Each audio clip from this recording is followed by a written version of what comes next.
एक बार की बात है, गौतम बुद्ध अपने शिष्यों को जिंदगी से जुड़ी अच्छी और बुरी चीजों का ज्ञान दे रहे थे। सभी शिष्य उनकी बातों को बहुत ध्यान से सुन रहे थे। उन सभी में एक शिष्य ऐसा था जिसे प्रश्न पूछने की बहुत आदत थी। वह उठकर गौतम बुद्ध के पास गया और उसने बोला, आप हमें जिंदगी के बारे में जो कुछ सीख दे रहे हैं उससे सबका क्या फायदा, क्योंकि हम में से बहुत से बच्चों को ये भी नहीं पता कि हमारे जीवन का मूल्य क्या है और ये जीवन हमारे लिए कितना कीमती है। पहले आप हमें ये बताइए कि इस जीवन का मूल्य क्या है। अपने शिष्य की बात सुनकर गौतम बुद्ध अपने कक्ष में गए और एक चमकता हुआ पत्थर का टुकड़ा लेकर आए। वह टुकड़ा उन्होंने अपने शिष्य को दिया और बोले, मैं तुम्हें इस जीवन का मूल्य तब बताऊंगा जब तुम इस पत्थर का सही मूल्य पता लगाकर आओगे। साथ ही ये ध्यान रखना कि तुम्हें ये पत्थर का टुकड़ा किसी को बेचना नहीं है। गौतम बुद्ध की बात मानकर वह शिष्य बाजार की तरफ चला गया।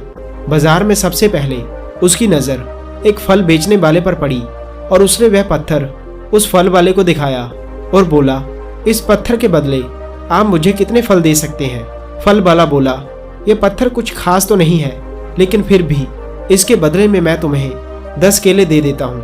वह शिष्य उसी पत्थर को लेकर आगे चला गया। फिर उसे एक सब्जी वाला मिला। शिष्य ने उस सब्जी वाले से पत्थर की कीमत पूछी।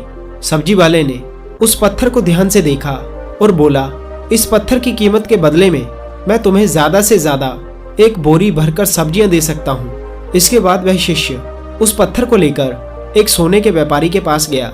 उस पत्थर के टुकड़े की चमक देखते ही उस सुनार ने उसकी कीमत 100 सोने के सिक्के लगाई। शिष्य ने वो टुकड़ा बेचने से मना किया तो वह सुनार उसके बदले में 200 सोने के सिक्के देने को भी राजी हो गया, लेकिन शिष्य ने वह पत्थर नहीं बेचा। इसके बाद वह शिष्य एक हीरे के व्यापारी के पास गया और उसके सामने उसने वह पत्थर का टुकड़ा रख दिया।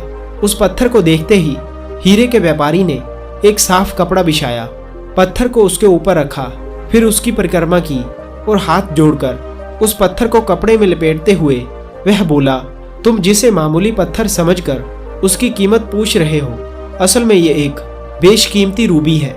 ऐसा रूबी हर किसी को नहीं मिलता। मैं अगर सब कुछ बेच दूंगा तो भी इसकी कीमत नहीं चुका सकता। उस व्यापारी की बात सुनकर वह शिष्य हैरान हो गया और वह दौड़ा दौड़ा सीधा बुद्ध के पास आया और उसने जो कुछ बाजार में हुआ वह सब बताया।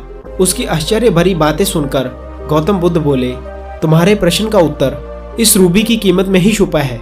हमारा जीवन भी एक रूबी है। रूबी की तरह यह भी बेशकीमती है, लेकिन हम इस बात को हमेशा नजरअंदाज करते हैं और अपने जीवन का मूल्य नहीं समझते।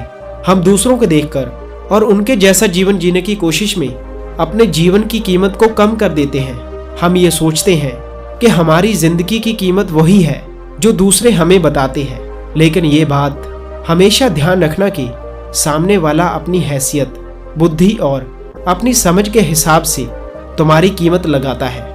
जिंदगी सिर्फ एक बार मिलती है, इसलिए इसको बर्बाद ना करें। अपनी जिंदगी को उतना ही कीमती समझें जितना कीमती आप अपनी तिजोरी में रखे हुए पैसों को समझते हैं। आज के समय में लोग अपनी जिंदगी से ज्यादा कीमती प्यार, पैसे और दिखावे भरी चीजों को समझते हैं। प्यार के चक्कर में लोग अपने जीवन को समाप्त कर लेते हैं। पैसों के चक्कर में ऐसा काम करने लग जाते हैं जिससे उसकी जिंदगी बर्बाद हो जाती है। नाम कमाने के चक्कर में उल्टे सीधे काम करने लग जाते हैं। हमेशा याद रखें कि दिखावा करना जरूरी नहीं। प्यार दोबारा मिल सकता है, पैसा फिर भी कमाया जा सकता है, लेकिन जिंदगी को फिर से पाया नहीं जा सकता। इसीलिए अपनी इस बेशकीमती जिंदगी को अच्छे से जिएं, हर पल का आनंद लें।